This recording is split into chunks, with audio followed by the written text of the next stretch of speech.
Hi, everybody. Welcome to the New Day pre-bid conference. We're just going to wait a couple of minutes for everyone to, and then we'll start with introductions. But as we're waiting, welcome everybody.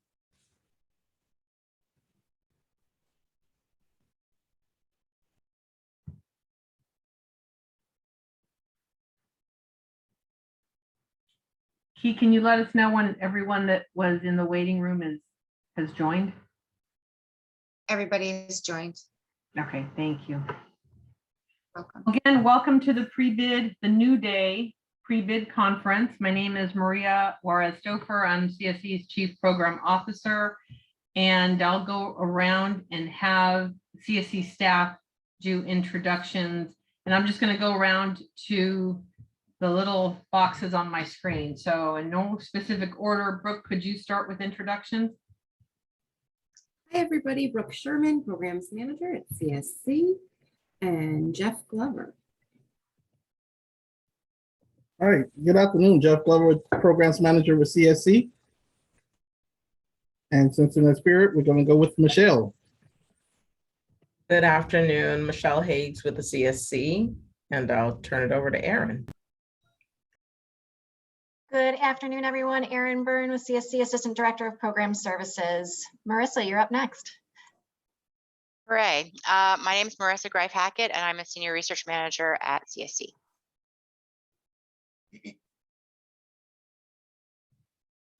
Trisha. Good afternoon. I'm Trisha Dowell, Assistant Director with Program Services. And Aisha, you can go. Good afternoon. I am the Program Procurement Specialist, and I'll hand it over to Kathleen. Good afternoon. I'm Kathleen Campbell, Director of Finance at CSC. I did not see anybody. I can't see. Can somebody just pick up? Sure, Kathleen. I have to see who. Lisa, could you introduce yourself? And then Ileana, and then Maxine.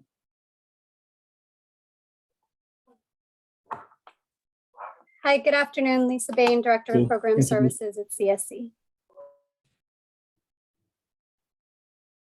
Ileana, could you go next? Good afternoon, everyone. Ileana Blanco, Compliance Accounting Manager at CSC. Thank you. And then Maxine. Yeah, good afternoon. I'm Maxine Golson, Compliance Accounting Manager at CSC. And then Kiana, did you introduce yourself? Hi, I'm Kiana Lawson. I'm the Executive Assistant for Program Services. Is there anyone else from CSC on the call that hasn't introduced themselves? No, I think we covered everybody. So that is, oh, Maddie, could you do introductions? Yes, good afternoon, Maddie Jones, Assistant Director with CSC. Thanks, Maddie. So that is the CSC staff on this call, and a couple of us will be presenting information on the pre-bid conference. So I'll start with welcoming you. This is the New Day pre-bid conference, and I'll just get right to the review of the document. So if you guys have the document with you, if you'll go to page 3 and look at the timetable of important dates. And I just want to have you first, I would recommend that you print out the timetable and keep it someplace that you can reference. So as you can see, the pre-bid conference is today, February 8th. The pre-bid conference is your opportunity to ask us questions about the procurement. Used to be in person, so this is virtually in person. At the close of the pre-bid conference, you will have until February 10th to submit any other questions that you like, February 10th at 4 o'clock, and you would submit those questions in the CAPS system. So keep that deadline in case there's something that came up after the pre-bid conference closes. You still have until February 10th at 4 o'clock to submit questions in the CAPS system. We will post the questions and answers from the pre-bid on or by February 17th. So I want to stress to you guys that the question and answer document supersedes this Zoom recording. So we record the pre-bid conferences, and what we do is we take the information that we're sharing with you during this pre-bid conference. We'll review the questions you asked and the answers we provided, and if necessary to clarify and assist you further, we'll add additional information to the answers. So the Q&A document supersedes this recording. Whenever I have pre-bid conferences, I strongly encourage everyone to please go to the Q&A document when it's listed, when it's posted, and review the Q&A document. There may be additional information included in that document that will further clarify the question asked. So please, and we noticed that not everyone goes and reviews the document. It's a very important document to look at. And again, it'll be posted by February 17th. So let me see, the deadline for submission of agency financial viability via the CAP system is February 25th at 4 o'clock. So please, this is a really important deadline. The Director of Finance, Kathleen Campbell, will provide additional details about the agency financial viability process, but this deadline is critical to you as a potential applicant. If you don't meet this deadline, you cannot proceed with your application. So it's a deadline that you should be highlighting. And then the deadline to submit the application in the CAP system is March 15th at 4 o'clock. And again, this is another critical deadline. If you try to submit the application at 4:01, you've missed the deadline. So please make sure you highlight March 15th, 2022 by 4 o'clock to submit the RFP application. The applicant interviews will be on April 14th and April 15th. So make sure you mark that on your calendar. And as the date gets closer, we'll confirm with you specifically what your date is and time. But for now, you should be holding those dates available on your calendar. The awards will be presented at the May 19th council meeting for the council's review and vote. And then we'll begin contract negotiations right after the council meeting on May 20th. And these contracts will be effective October 1st of 2022. So that is the timetable. And then on page 5, there's a section called Who May Apply. So for you to make sure to review that section, applicants may be nonprofit organizations, for-profit organizations, incorporated or qualified to do business in the state of Florida. Applicants can be governmental entities. And above that, we talk about that CSC invites applicants with expertise and experience in the provision of culture-centered, trauma-informed diversion, civil citation, and promise programming for youth and families involved in the juvenile justice system. So that just gives you a brief synopsis of who may apply for this procurement. And then on a little bit lower on the page, the service goal that this procurement is under is service goal 3.2. We go through the desired outcomes. I'm not going to review that with you guys. The budgeted amount for this procurement, we're expecting to budget approximately $3.6 million. And that is for fiscal year 22-23. So that is beginning October 1st of 2022. And do we have any questions so far? We're on page, we're on the top of page 6. I don't see any questions. Jeff, can I turn it over to you? Okay, thank you, Narelle. For our desired population, with New Day Services, we intend to serve low-level juvenile offenders up to and including the age of 17 years of age at the time of enrollment. In addition to that, we would go down to referral sources. In New Day Services, there are three and only three unique referral services, and that is the Office of State Attorney's Office, that's Broward County Justice Services, and that's the school board promise program. And those are the only 3 referrals that will be allowed for New Day programming. Under service options, this iteration of the New Day programming has 2 service options. That is psychoeducational group services. Under psychoeducational group services, and you'll see the chart coming up, under psychoeducational group services, we're looking at young people. You're looking to serve young people who's been committed for the first misdemeanor offense or have less serious to moderate delinquency histories. Our service duration for the under psychoeducational group services is a minimum of 45 days with an average of 90 days. The primary components is psychoeducational groups, case management, and below you will also see some examples of model programs that we research have said will work well with this population, with this service option. The second service option is therapeutic services. Under this option, we're looking to serve youth that have more serious delinquency histories, those with behavior and mental health needs, and those who have participated in New Day programming before for multiple offenses. Service duration is a minimum of 90 days with an average of 180 days under this therapeutic services.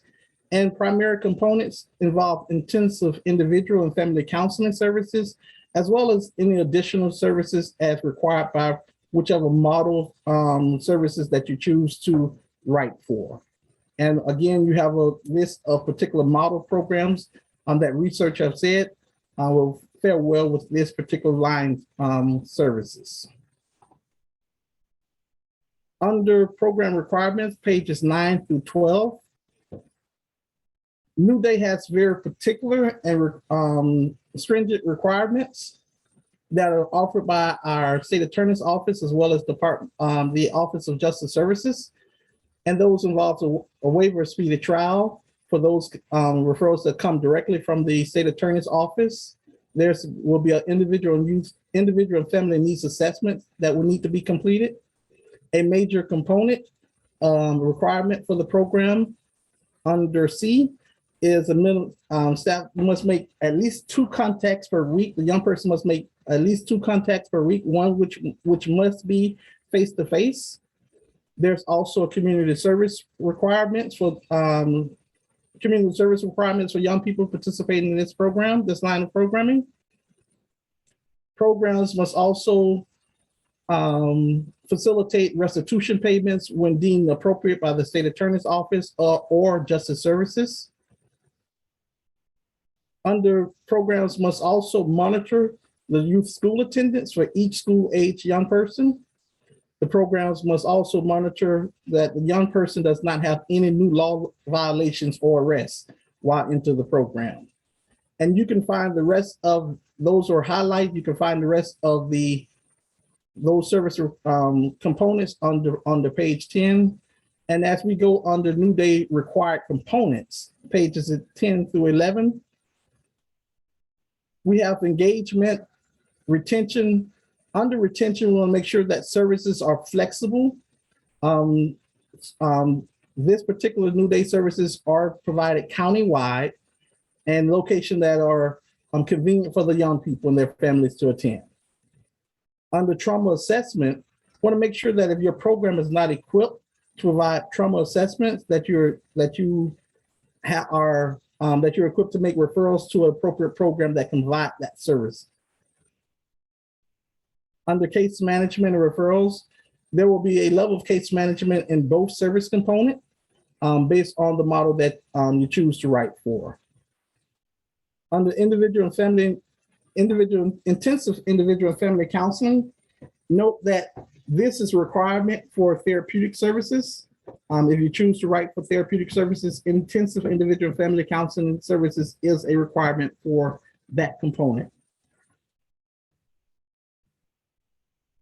Under restorative justice is a core component of our programming. It is the foundation of services that is offered that allows the young person to take responsibilities for the harm or wrong that was caused. and to also make amends.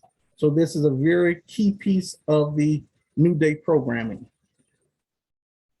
I spoke a little about community service earlier. Community service is also an opportunity for our young people to, the program must link young people with the opportunity to find civic learning activities to learn from the experience of just providing service. Again, psychoeducational groups.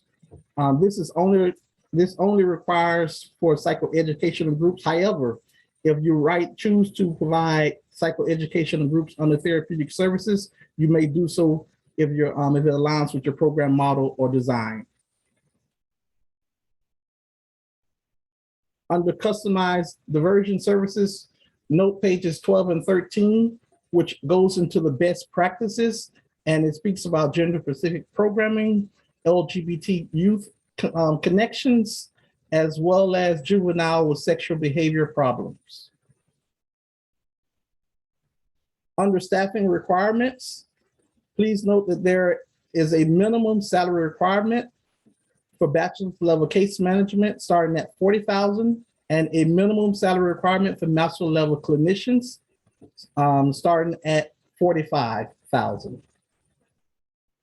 Under staff development and training, required trainings, there's a list of required trainings under staff development and training requirements, in addition to any other model required trainings that you may choose.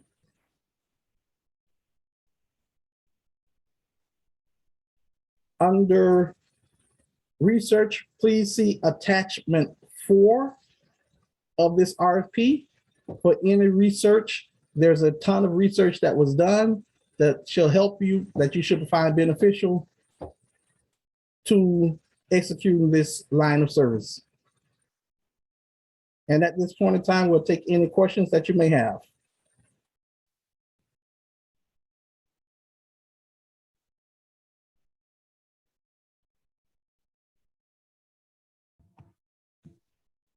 If you have questions, you can unmute and just ask. Okay, I see Sarah, you have a question?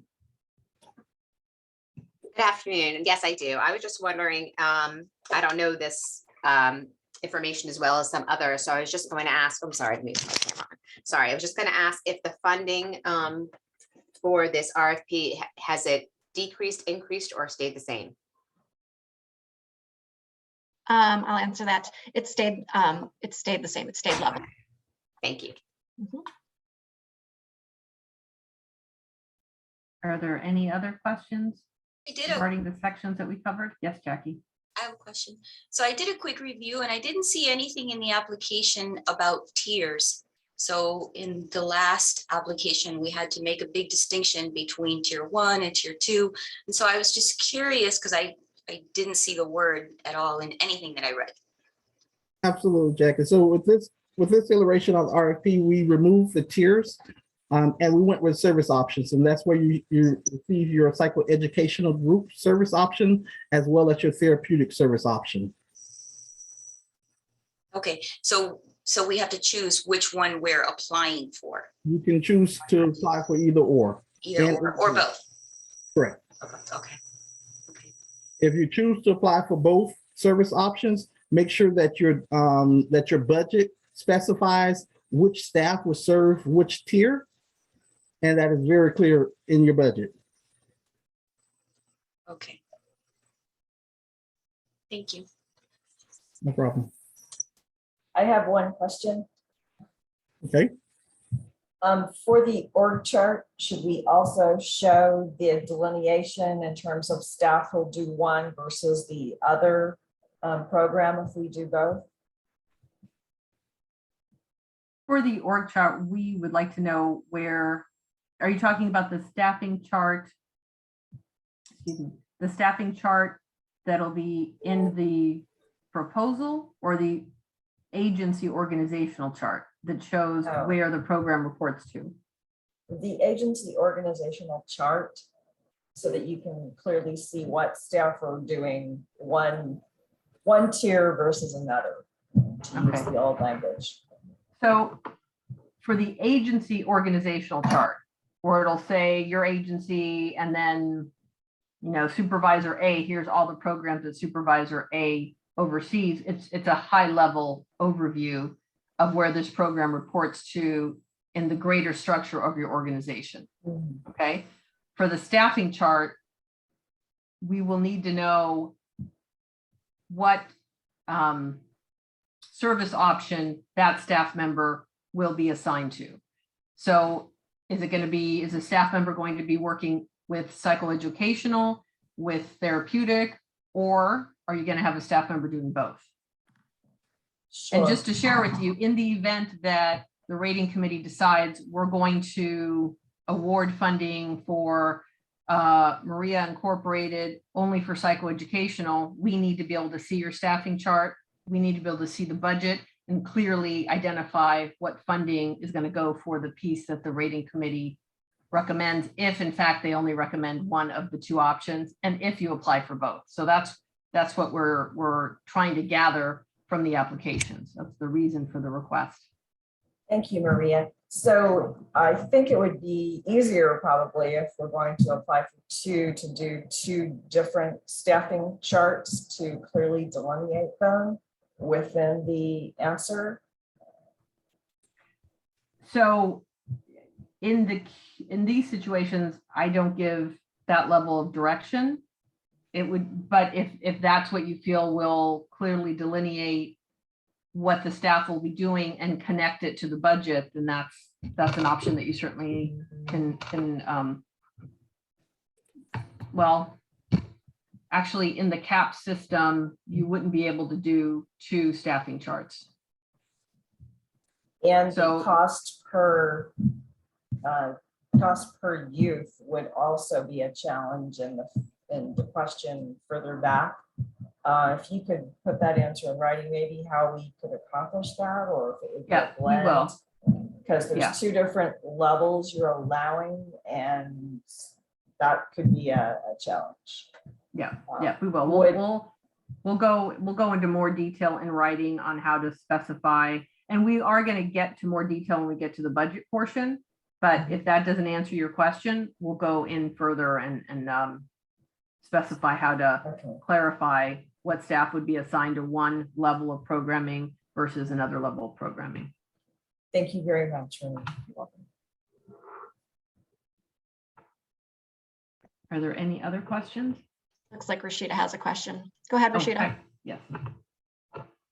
Just to summarize and make sure that I'm clear. So it's one application, and in the one application, we're speaking to both program service types. So when responding to the questions, I'm speaking, or we will be speaking to both service types in each question answer. If you are electing to do both psychoeducational as well as therapeutic service options, then yes, it is one application. You do have to speak to the nuances with regards to each of those service options and where it really needs to be clearly delineated in terms of staffing, and what they will be responsible for is what Maria was just speaking to in terms of your budget. Okay, thank you. You're welcome.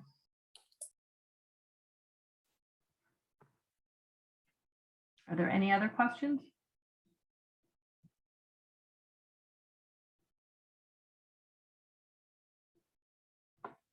No, seeing no other questions, and there'll be opportunity for additional questions. I'll turn the next section over to Tricia. Good afternoon. I'm just going to talk briefly about some of the general pieces of the procurement.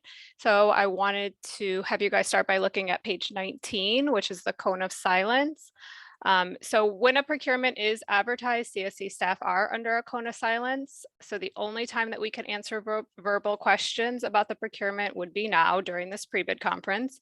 And the only time we can accept any written questions is during the period for submission of written questions via CAPS. And for this procurement, that time would be today at 4 p.m. until Thursday, the 10th at 4 p.m. So once February 10th at 4 o'clock comes, we cannot accept any other questions. And Maria did already touch a little bit on this pre-bid conference, but just to reiterate that this is the only time that you would have live interaction with us. And then If you do want to submit a written question during that time period that is specified, you do have to do that through the CAP system. So when you go into CAPS, you'll see the option to ask a question in there. We cannot accept any emailed questions, so make sure your questions all go through the CAP system. And as Maria mentioned, a response to those questions, the written questions and the verbal questions from today, that will be posted on February 17th. Again, that will be posted in the CAP system. So where you found all the other documents, the RFP, the application, and that list of documents, you will also see the Q&A once it gets posted. And to reiterate, the Q&A document does supersede anything that's said in the pre-bid. Moving on to page 22, we're going to talk about the terms of agreement and the core contract. The initial term of this contract will be October 1st, 2022 through September 30th, 2023. And then there's 3 optional renewal periods after that initial contract term. And then you see that text that's bolded at the bottom, that's referencing our core contract. You could also see the core contract template itself, which is in attachment 6. But we just want to make clear that the terms and conditions of the core contract are not negotiable. So please ensure that you read it and that you're comfortable with what is in there. If you get recommended for funding, you can't come to us and say, there's things in this core that don't work for us. It's not negotiable. So please ensure your organization has reviewed it and that your organization is prepared to implement it as written. And then moving on to conflict of interest on page 26. If you believe you have a conflict of interest as an applicant, you must disclose that to us. And there is an actual question in the application for funding that will ask about this, and we'll go into a little bit more detail about what that looks like. And then finally, the application rating tool. This is referenced on page 27. This rating tool is what the raters will receive and what they use when rating your application. So we recommend that you review the tool and compare it to your answers and ensure that your answers are within the parameters of that rating tool. And you can find that in attachment 2. Are there any questions about what I went over?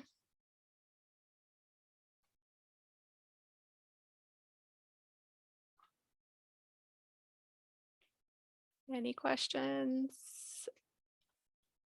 I'm not seeing any, so I am going to pass it on to Marissa Greif-Hackett, who is going to speak about measuring impact and continuous learning. Hi, everybody. All right, I'm going to not go into any deep review, but just draw your attention to 3 sections that describe the performance measures element of the contract. So section M, N, and attachment 3, which is on page 63, but you don't have to go there just yet. These are just descriptive kind of content to let you know about our sort of background of the goals of measuring program performance at CSC and maintaining data accountability. So you can review that on your own. There's also a section called learning outcomes. And I just wanted to let you know that this will not be part of the application, but it does describe a process post-award, which is a discussion of a kind of collaboration between the provider and CSC to measure outcomes of mutual interest. And again, that's a post-award discussion. And then finally, in attachment 3, which is on page 63 of the document, Michelle, you will see, yes, you can just type in 63 and it will go there. You'll see the performance measures matrix or chart that is an example of what you would expect to see in your contract regarding performance measures. And we've listed them out here. They follow results-based accountability framework. And that answers 3 major questions, which is how much did we do, how well did we do it, and is anybody better off? And the performance measures that are listed there are what we expect to ask for. We're not beholden to it at the moment, but that is definitely some suggestions, strong suggestions about where we will be at when we negotiate the contracts. So that gives you a good example of what to expect. Do Do we have any questions?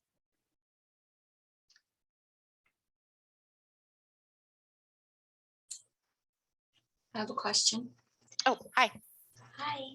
Are we gonna continue to use the resiliency measure? I'm not going to answer that yet because as of today, it is on the possibilities list.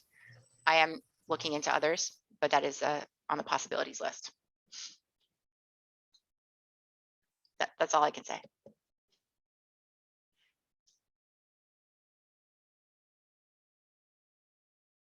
Anyone else? Just to clarify, the possibilities list to have or not have, so it's kind of up in the air right now? No, I would like to answer that in writing. Oh, okay.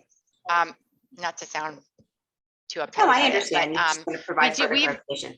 we've measured resiliency and or strengths and challenges for many years.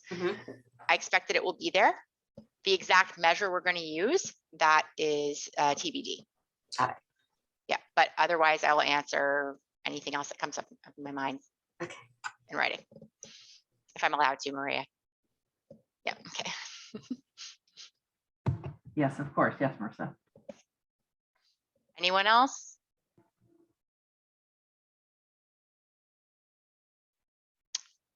Okay. I will pass it on to who is next in the agenda. Kathleen is Kathleen. Kathleen. Thank you, Marissa. Thank you. Okay, so today I'll be reviewing the fiscal and budget requirements for this due date RFP. I will begin with the budget requirements first, and then move on to the financial viability and the fiscal cure section. So the budget required for this application should be prepared using the program budget form. And this is included in the CAP system as attachment 10 of the RFP. Within this Excel workbook is a sample of a completed budget and a blank budget template for you to complete. Attachment 9 provides budget preparation guidelines for this program budget form. As you will note, this is a line item budget for all requested funding. Items that you can include in your budget are startup expenses, flex funds, value added, salaries and fringe benefits, capital equipment, among others, as you will note from your budget preparation guidelines and the budget form itself. So on pages 22 to 23, we talk about startup expenses.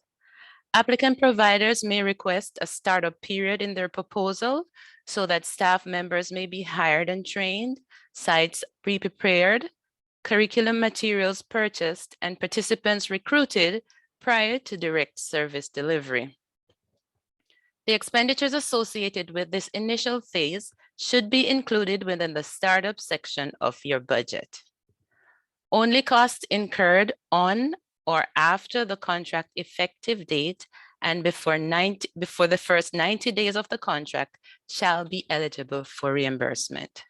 Startup expenses is paid on a cost reimbursement basis. And so we expect that startup cost will also be minimal for proposals awarded to providers who are currently offering services at the same locations they're proposing for. On pages 24 to 25, we have sample units of service. The CSE reimburses the provider monthly after the services have been provided. Therefore, upon execution of the contract, all other program costs that are not cost reimbursement type expenses will be reimbursed on a unit of service basis based on the specifics of the program. Each unit of service will be assigned a unit cost, and the CSE will reimburse the provider based on the number of units that are provided that month. So you'll see the sample units of service on pages 24 to 25. There are about 9 of them, and they include both individual and group units.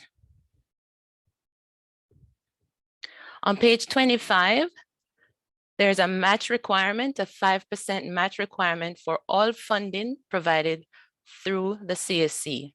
So at a minimum, 5% of the total grant dollars requested from the CSC must be provided by the lead applicant agency and other partners involved in this CSC funded program. The match must be included in the match section of the budget. Match can be provided in cash or in kind and must be directly related to the operation of the program. Acceptable cash match may include matching funds from another unallocated source that directly supports the program. Parent fees are not allowed as cash match. Acceptable in-kind contributions may include volunteers, administrative overhead, and equipment or space dedicated to the project or the program. On page 25, we talk about the administrative fee. Applicants may request up to 12% of the total direct service cost as administrative fee to administer the program. Administrative costs are those costs that support the operation of the entire agency. For example, a receptionist answering all incoming calls, the cost of doing payroll for the entire agency. Administrative staff and management staff salaries could also count as administrative costs. Applicants must include a line item budget and narrative supporting any requested administrative cost within their budget. You may not use any portion of the administrative cost as match for this program. Now, we provided also a budget creation video in CAPS, and this is located under the solicitation attachment section of CAPS. We attached this video to assist you in preparing your budget. We have included a budget video, and the video is titled The Provider Budget Overview. It's about 20 minutes long. It provides a general overview of how you're to prepare the budget. Now, we created this video for our existing CSC funded providers. So in the video, you'll hear the presenter referring to the program manager or using your prior year budget, or may refer to the scope of the contract or asking you to enter a contract number. Now, because this is a new RFP application, those phrases will not apply to you. So in the case of entering a contract number, you would not be required to enter a contract number. You would leave that blank. However, we believe that this video has proven to be very useful to applicants who prefer to watch a video than to read the budget instructions. So we decided to include it. Now onto the agency financial viability section. Application submission through CAPS requires that the agency's most recent audited or reviewed financial statements be submitted prior to the RFP application submission, right? So you must complete this agency financial viability section in CAPS before you can submit your application. And there's a deadline to completing this financial viability section. That deadline, as Maria mentioned before, is February 25th, 2022 by 4 p.m. Now, you must upload your most recent audit in this section. And the most recent audit is an audit that covers the agency's latest fiscal year end and must be completed and available within 180 days from the date of the agency's fiscal year end. If the applicant is currently funded by the CSC and has already submitted the most recent audited or reviewed financial statements to the CSC, the applicant must indicate in CAPS in that financial viability section by the deadline of 4 p.m. on February 25, 2022. Now, if we do not have the most recent information here at CSC, it's the applicant agency's responsibility to upload this information into the CAPS system. Now, if the applicant is currently funded by CSC and utilizes a fiscal sponsor, or if you already know you will need a fiscal sponsor, you do not have to submit the applicant agency's financial statements. However, you must indicate in caps that the agency is using or will obtain a fiscal sponsor by checking the appropriate box in the financial viability section of caps. Now, this must also be completed by 4 p.m. on February 25th, 2022. So if you already know you need a fiscal sponsor, you don't have to wait for the February 25th deadline to upload your statements when you already know. Just go ahead, select that you will be using a fiscal sponsor. Now, if the applicant agency elects to utilize a fiscal sponsor, the applicant must indicate in caps, and that fiscal sponsor must also pass the financial viability test with no award limitations. The fiscal sponsor must upload their audited financial statements in caps no later than March 9, 2022.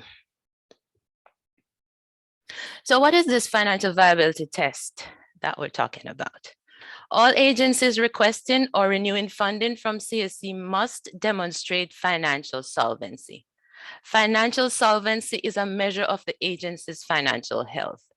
It helps us to determine whether the agency can meet its financial obligations.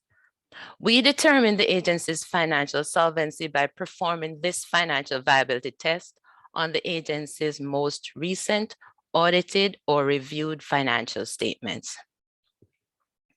The most recent audit we define as an audit that covers the agency's latest fiscal year end, and as I said before, must be completed within 180 days of the fiscal year end. For example, if the agency's fiscal year end is June 30, 2021, we expect that the audit would have been completed no later than December 31, 2021. If the agency's fiscal year ended on December 31, 2021, then 6 months from December 31, 2021 would be June 2022. Because your RFP is due to be submitted in March, we would accept your last year's December 31, 2020 audited financial statements. Now we require audited statements. Those are statements audited by an independent CPA for agencies with annual revenues that exceed 500,000. However, for agencies with annual revenues that are less than 500,000, we ask for a reviewed financial statements. Now, reviewed financial statements are less in scope than a full audit. It's not the same procedures that they do. The audited statements must be accompanied by a CPA's opinion letter, and likewise, the reviewed financial statements must be accompanied by a CPA's report. Now, this test, the financial viability test, is also in caps as attachment 7. The test is also available on our website. The test is based on 4 financial ratios: the current ratio, the month of liquid net assets ratio, the current liabilities as a percentage of annual expenses, and the debt ratio. We also look at the general financial information of the organization and points that are deducted if there were material weaknesses in the audit.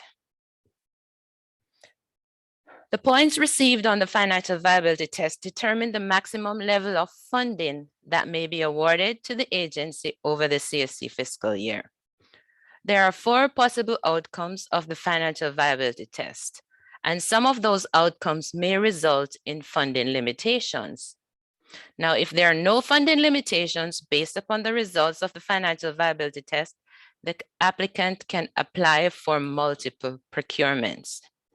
If there is any limitation in funding based upon the results of the financial viability test, the applicant can only be funded up to the limits unless the applicant chooses to use a fiscal sponsor who passes the financial viability test without limitations. In that case, there would be no funding limitations. So the possible outcomes of the financial viability test are as follows. 1, no award limitation. And that is if you score 14 points or more.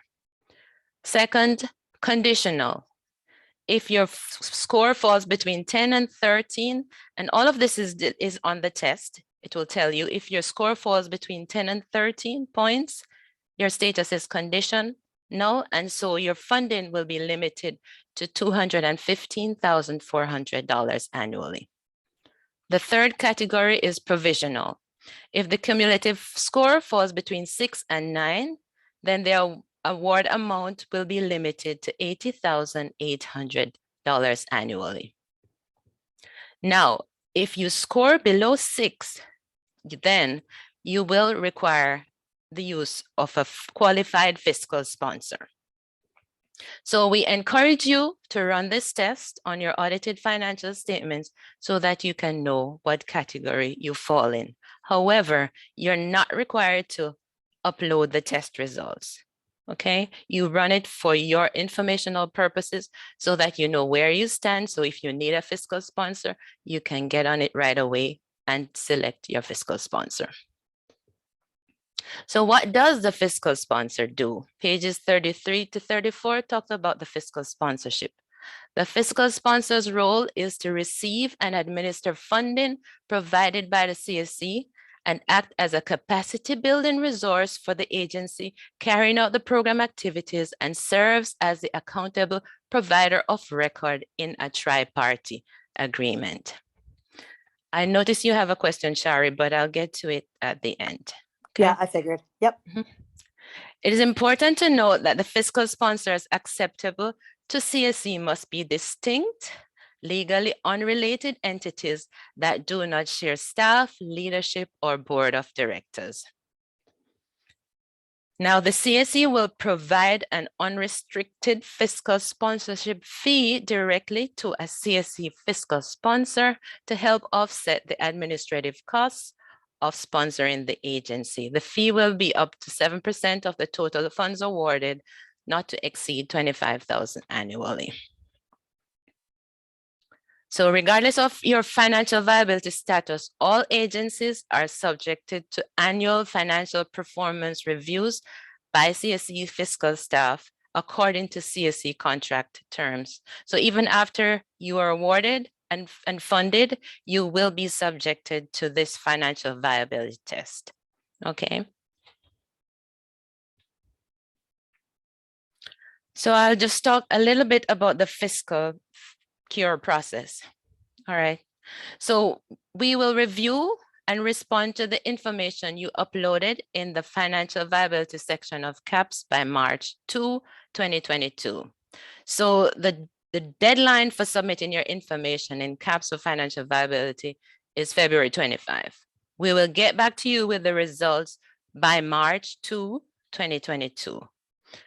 Now, on or before March 2, you will receive an email with one of the 4 responses previously mentioned, whether you fell in the no awards limitation, conditional, provisional, or requires a fiscal sponsor. If you did not provide sufficient information for us to make one of those determinations, that would mean that you provided incomplete or insufficient information. Then you will receive an email from a CSC staff granting a fiscal cure. The fiscal cure will be your only opportunity to cure the financial viability section of this RFP and submit any incomplete documents. The fiscal cure email will notify you of the incomplete and or missing item and request your response by a time specified in the email. Failure to respond to the cure will result in cancellation of your application. If your application is canceled, we will send you an email notifying you of the cancellation. So I just want to remind you that if the applicant uses a fiscal sponsor, the fiscal sponsor chosen must pass the financial viability test with no awards limitation. And the fiscal sponsor has until March 9, 2022 at 4 p.m. to upload their audited financial statements in CAPS. Thank you. Questions? Shari? Yeah, mine more had to do with, I don't know if it's okay to ask you this, but under the examples of model programs, I'm trying to understand the difference between the family strengthening and this RFP now, since they used to be a little bit more different. But now it looks like the model programs are the same criteria, even though those are just examples. But like MST under family strengthening is the same referral, like the same client. Okay, I'll ask Maria or Erin. And the same with home builders. I was just surprised, like home builders, for example, even though those are just examples, but those are programs that are typically offered for family strengthening. Okay. And like some of the existing new day programs are no longer in this RFP, it seems. So Erin, do you want to answer? Do you want me to answer? I can start, and if you want to fill in anywhere. So thank you for that, Sherry. What I would say to you is, as you indicated, these are just some examples, of some really excellent evidence-based models that we've looked at that have proven successful with this population. What I would say is the obvious difference between the family strengthening programs and the New Day programs is the particular population. While they can potentially be in family strengthening as well as New Day, they would be receiving this type of therapeutic intervention while they are having an active case in the system, as opposed to potentially after the fact in family strengthening. And so again, just examples, but we are looking for that clinical therapeutic intervention under the therapeutic service option for these young people as their needs continue to increase as the years go on, specifically as it relates to their delinquency involvement. Maria, do you want to add anything? Nope. Thank you, Erin. Any other questions?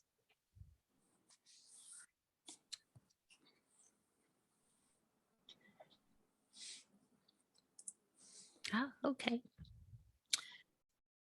All If no right. other questions, Thank you, Kathleen, Kathleen. so we're going to change up the agenda just very quickly, and it's actually timely in Sherry's question. I just want to go back really quickly to the service options, since we had a question about the tiered system, as well as just how to differentiate between responses in your AFF responses. So if we can go back to pages, I believe 7 to 9, if I'm not mistaken. Thank you. Perfect. So as indicated, we are aware that in previous years we have done a tiered system. There are some differences moving forward with this iteration of the RFP, and I just want to make sure that we're pointing them out again to you all. So rather than a tiered system, we're using 2 separate service options. And as Jeff indicated earlier, we have the psychoeducational group services.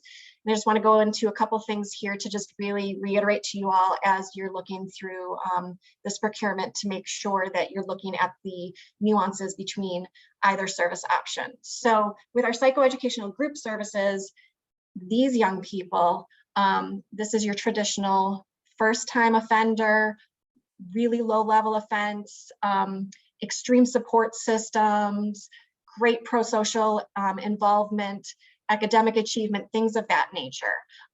They may have been in a New Day program before, but we're looking for really those lower-end young people being served in the psychoeducational group service option. Their time frame is also going to be significantly different than those in our therapeutic option. And so they're going to be on the lower end of the spectrum. And as Jeff indicated, this is an average about 90 days. It could be less, it might be a little bit more, but traditionally they'll be able to get through all the service requirements that they need to fulfill and hopefully successfully be discharged from the program within that 90-day time frame. While the primary components under this are psychoeducational group sessions and case management, please go back to section 1J and look at all the additional service components that will fall under this as well. But those would be your 2 main components if you're proposing for psychoeducational group services. And then on the flip side are our therapeutic services, which we're going to be looking at those higher end young people that may have a diagnosis or have maybe gone undiagnosed, but are exhibiting some behaviors that might have them fall within the behavioral mental health arena. These are young people that have been in our programs before, have multiple offenses, things of that nature. So you're seeing a difference between those two populations. They need extra support. There might be a lot of family dysfunction that's going on, and we're really trying to wrap them into clinical services at this point. So this is really honing in on that therapeutic intervention, and they're going to have longer lengths of stay in this program. So we're looking at an average about 180 days. Obviously, it's dependent on the model that you propose, but that's our average time frame for these young people. And obviously, with this clinical intervention, your main component will be therapy, whether it be individual and or family therapy based on the model that you propose. But again, go back to section 1J and look at the additional components that might fall within that service array. And then the other piece that I wanted to touch on, if we could jump really quickly to the AFF, and I'm looking under the program design. I wanted to get back to, I believe it was Rashida's question about just being able to, whether it was necessary to have two different applications. I just want to show you some examples. Under our program design, we have question, let's go to question 5 or 7, if you would please for me, just to show you. So as you can see in question 7, it differentiates, and it will say in here, if you're proposing both psychoeducational group services and therapeutic services, answer the question for each category. Also, it'll prompt you if you're proposing, so I'm looking at 5, the very end of 5, if you're proposing psychoeducational group services, include the curriculum's name and the population. So it's going to differentiate in between each question where needed. If you're proposing for both, this is how you would answer for this, and this is how you would answer for the other service option. So hopefully that gives you a better response to how that might look a little bit differently if you are proposing both service options. And then question 1 in this section is asking you to identify which service option. You could choose both, you could choose one of them. And Sarah, do you have a question? I did have a question. Sorry, I did have a question. Just going over some things with Dennis is that I see that, and I definitely, I think it's a great delineation, by the way, between the psychoeducational groups and the therapeutic groups. I guess one thing that comes to my mind is, what about that young person that does have high mental health or behavioral health, but is tightly wrapped and participating already in therapeutic services? Would that person that already has those, would that young person who already has those higher end services and actually participating then be eligible for psychoeducational as opposed to therapeutic? That's a great question, Sarah. And what I'm going to say is just briefly, but I think we're going to answer this one in writing more thoroughly. But what I would say to you is, we've always wanted these young people to be receiving the right type of service for them. And so we don't want to over serve them in any way, shape, or form. So if they're already wrapped in a particular service that would make them fall into one category or the other, we would have to look at that probably on a case-by-case basis to make sure it's appropriate where we're sending them. But let us go ahead and answer that in writing for you.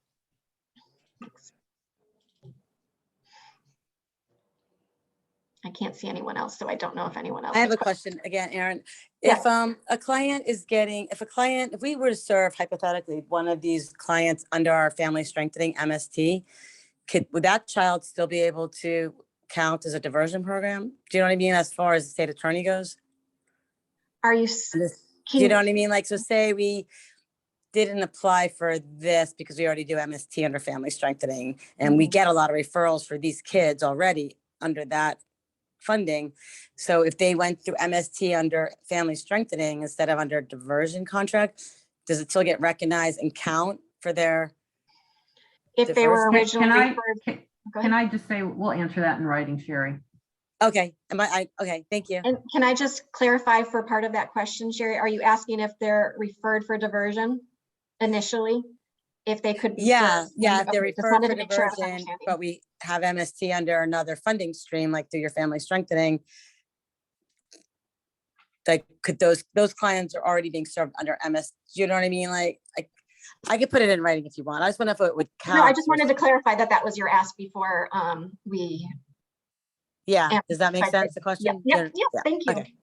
Okay. So Sherry, just so I understand, are you saying if you're currently serving a family in the MST program and while in service, while receiving services for MST, they are being reviewed by the state attorney's office to see what services they need, could the services that they're currently serving through MST be accepted as the therapeutic services that the families and the child need? Is that the question?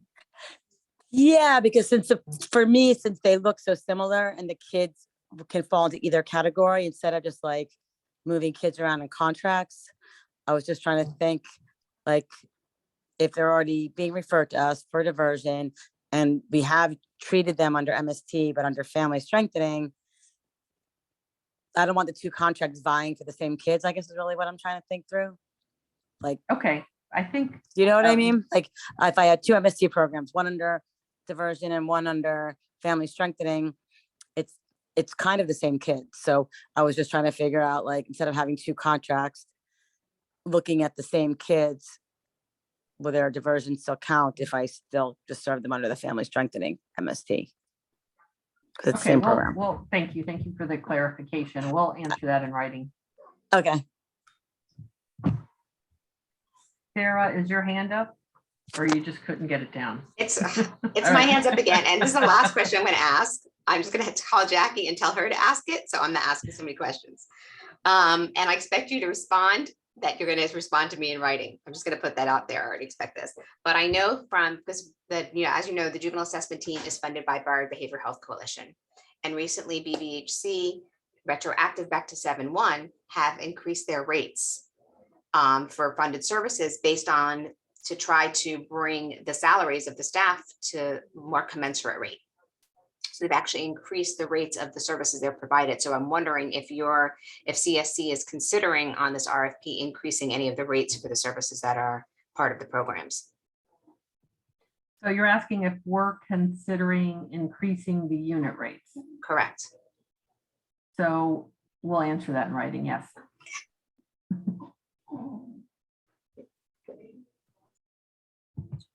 Are there any additional questions? Yes, Jackie, Sarah? So my attention was, sorry, she didn't tell me to ask this. My attention was diverted. So maybe somebody asked this already, but I had to take a call. When we were talking about the financial stuff, is there going to be a cost reimbursement option? So for our currently funded programs, you guys are experiencing that we have allowed a cost reimbursement option due to the challenges that all our programs are experiencing as a result of the pandemic. We are anticipating that for October 1st, 2022 contracts, that they will be unit of service. That is what we're planning on. But I mean, naturally, we're supportive of our provider community. So depending on what's happening with the pandemic, we may need to adjust those expectations. But for now, you should be planning that there'll be units of service if you get recommended for funding.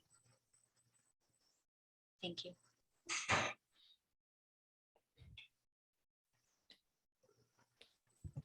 Are there any other questions?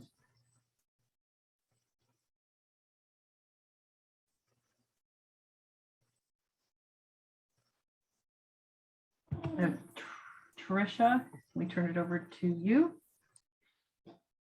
Hi again. I'm just going to touch briefly on our contract administration and procurement system that we refer to as CAPS.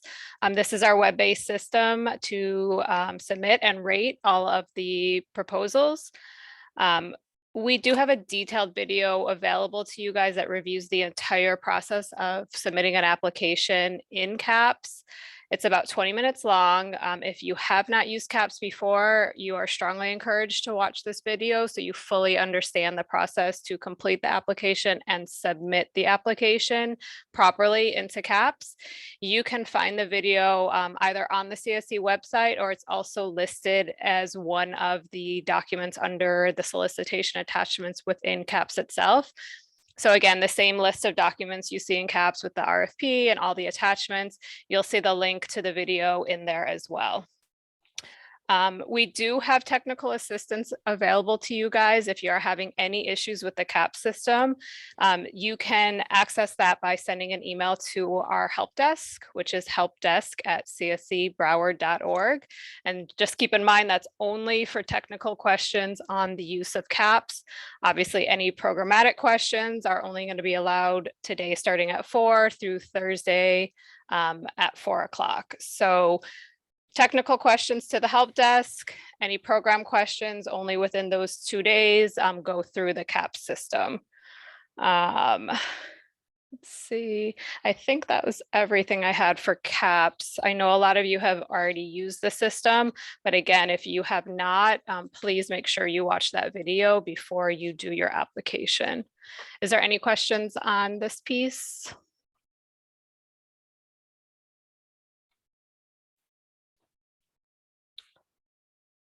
I'm not seeing any, so I am going to pass back to Maria.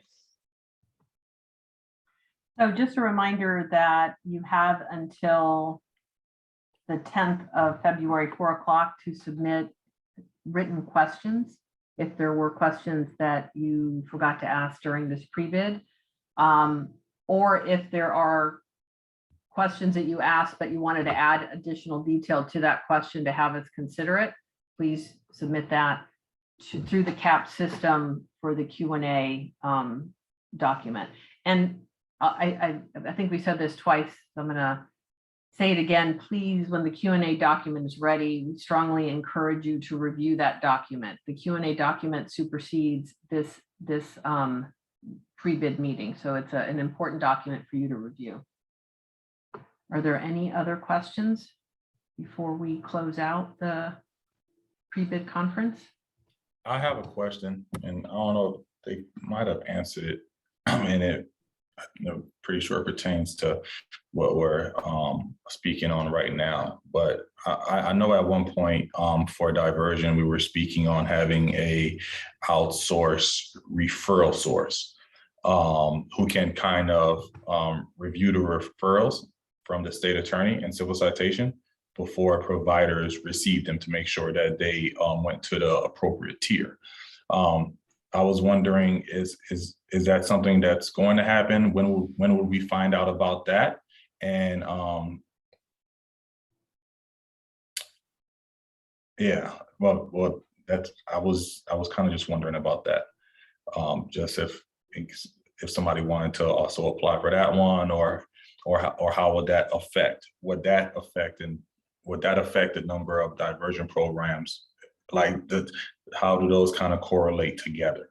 Or is it just, am I completely off, if that kind of makes sense? No, because everything comes from a certain, it's all coming from, let's say, the part of diversion. I would assume that it correlates, I know that's not me, that's for your grasp, but the financially and stuff like that, and the amount of program and stuff. So I was just wondering, was there any new news on the development of that idea?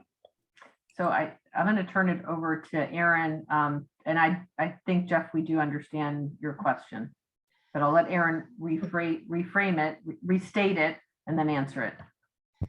So Jeff, if I am following your question accurately, you are asking about previous conversations that we have had regarding procuring an assessor for New Day, specifically for the diversion referrals. Is that what you were asking about? Just to make sure I'm clear and I'm on the right path before I answer. Yes, ma'am. Okay, thank you. So what I will say to you is that separate assessor piece that we have had discussions about is not part of this current procurement that's been released.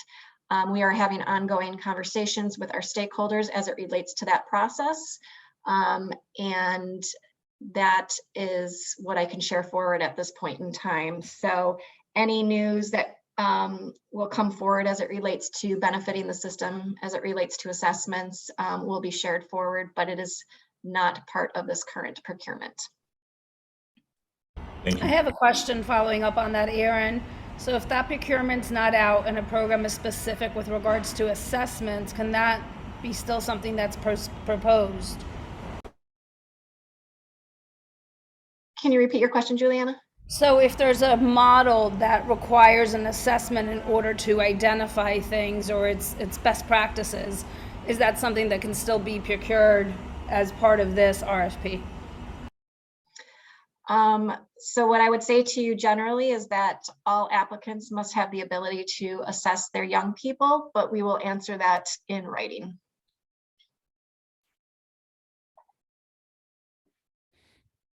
Thank you. So, and just to share a little bit more, it's the council's intention not to repeatedly assess kids. So if there are assessments that have been done before the referral is received by the New Day provider, then we would expect the New Day provider to work with the assessment agency and request the assessment and then use that assessment to inform them in their service plan. So that would just be across the board what we would expect for our New Day providers to do. And as a New Day provider, you would have to have the ability to assess the youth and the family. And if you have an assessment that was previously done, to use that assessment to update whatever information you're gathering from the youth and families.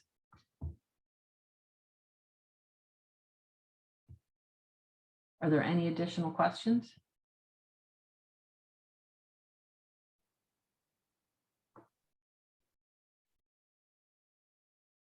No questions. So remember, you have until Thursday, February 10th, 4 o'clock to submit any additional questions that you have, and the Q&A will be posted by, I don't have my timetable in front of me that I told you was really important to keep at all times. Hold on. The Q&A will be, the question and answer document will be posted by February 17th in the CAP system. So please make sure to look for that document. If there are no additional questions, then we'll go ahead and end the pre-bid conference. And I want to thank you all for attending the conference and for your great questions. And we'll make sure to work on those questions and getting the question and answer document finished for your review. So thank you all and have a great afternoon. Thank you, Maria. Thank you. Thanks. Have a good day. Thank you. Thanks, everyone. Have a great day. Happy talk.